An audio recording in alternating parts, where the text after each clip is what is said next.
안녕하세요. 2025년 10월 23일 오늘 저희가 살펴볼 자료들을 보면요. 이 한국 경제에 좀 흥미로운 어떻게 보면 상반된 신호들이 같이 나타나고 있는 것 같습니다. 네, 그렇죠. 한쪽에서는 기대감이 엄청 큰데 또 다른 쪽에서는 좀 부담스러운 소식도 들리고요. 맞습니다. 첨단 기술 기대감으로 돈이 막 몰리는가 하면 당장 우리 지갑 사정에 영향을 주는 변화들도 있거든요.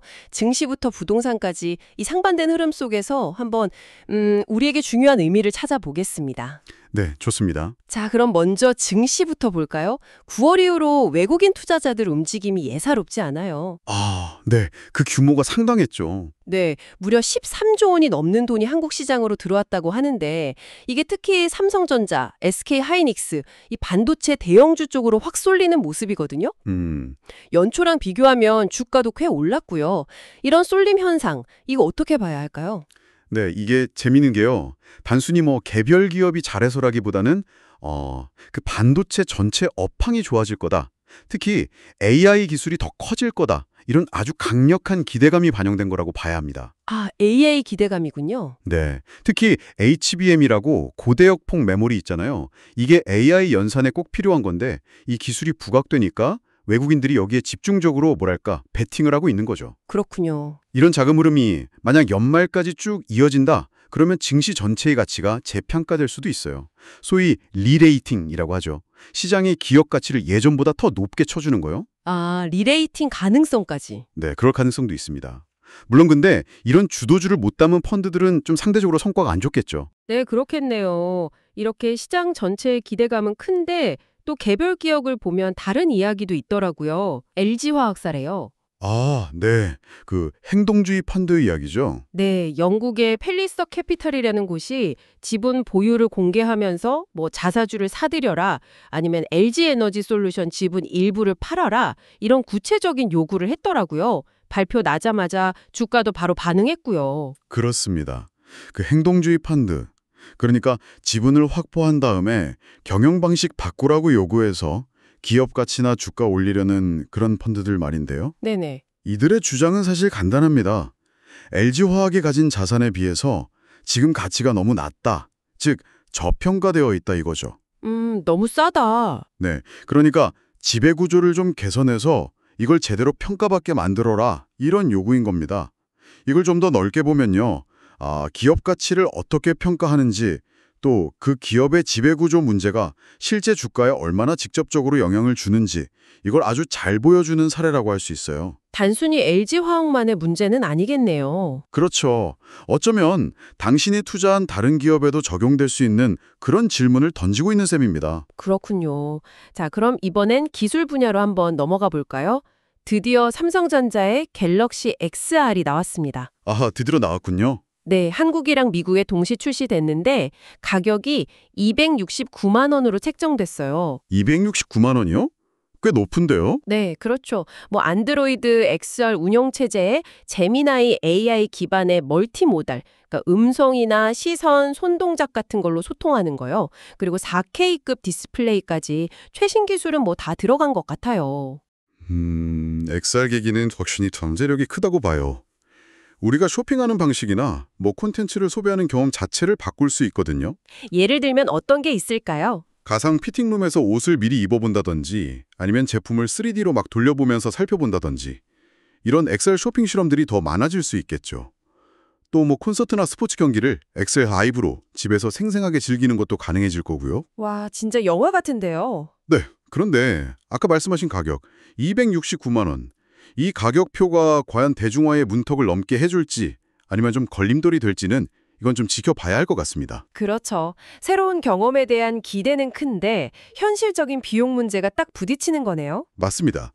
그 사이에서 줄다리기가 이제 시작된 거죠. 이런 첨단 기술 이야기랑은 또 다르게 당장 우리 생활에 직접 와닿는 소식들도 있습니다. 바로 물가인데요. 물가요? 네. 10월 25일부터요. 경기도랑 인천 오가는 광역버스 기본 요금이 400원 오른대요. 3,200원. 400원이면 적지 않은 금액인데요. 매일 타시는 분들은 부담이 꽤 되겠어요. 네, 매일 출퇴근하시는 분들한테는 이게 체감이 확 클 수밖에 없겠죠. 그래도 김장철 앞두고 배추랑 무 가격은 좀 안정될 기미가 보인다니 그나마 다행이고요. 네, 그건 다행이네요. 그리고 통영에서는 올해 첫 굴 경매도 시작됐다고 하고요.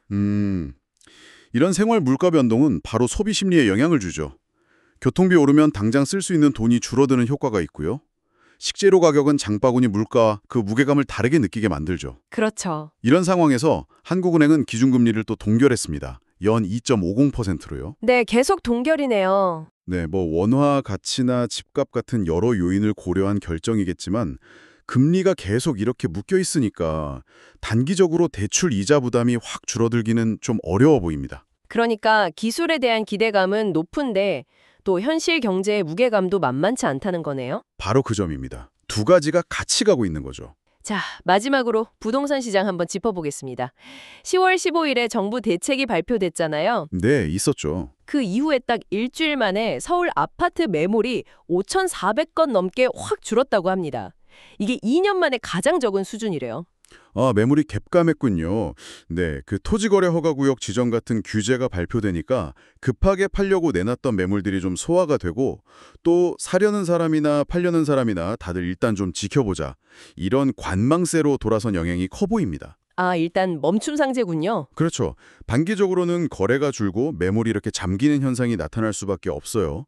이게 또 이사 계획이 있던 분들한테는 직접적인 영향이 갈 수 있고 가구나 가전 같은 관련 소비에도 영향을 미칠 수 있겠죠? 그렇겠네요. 자, 오늘 살펴본 내용들을 쭉 종합해보면 어떤 그림이 그려질까요?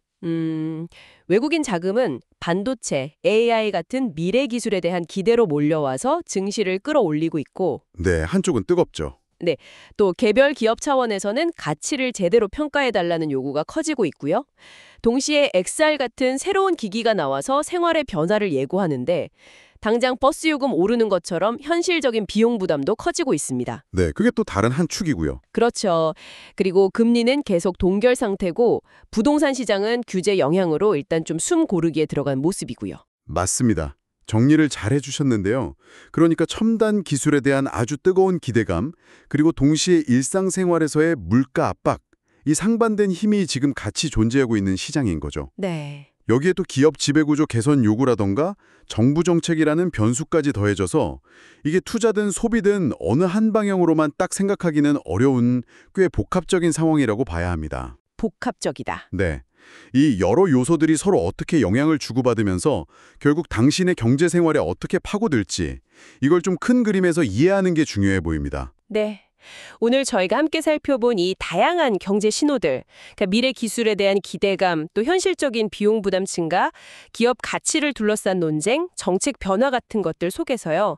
지금 당신의 비즈니스나 혹은 개인의 재정 상황에 가장 결정적인 영향을 미칠 단 하나의 요인을 꼽는다면 그게 무엇일지, 그리고 그 이유는 또 무엇일지 한번 깊이 고민해 보시는 건 어떨까요? 다음 분석에서 또 뵙겠습니다.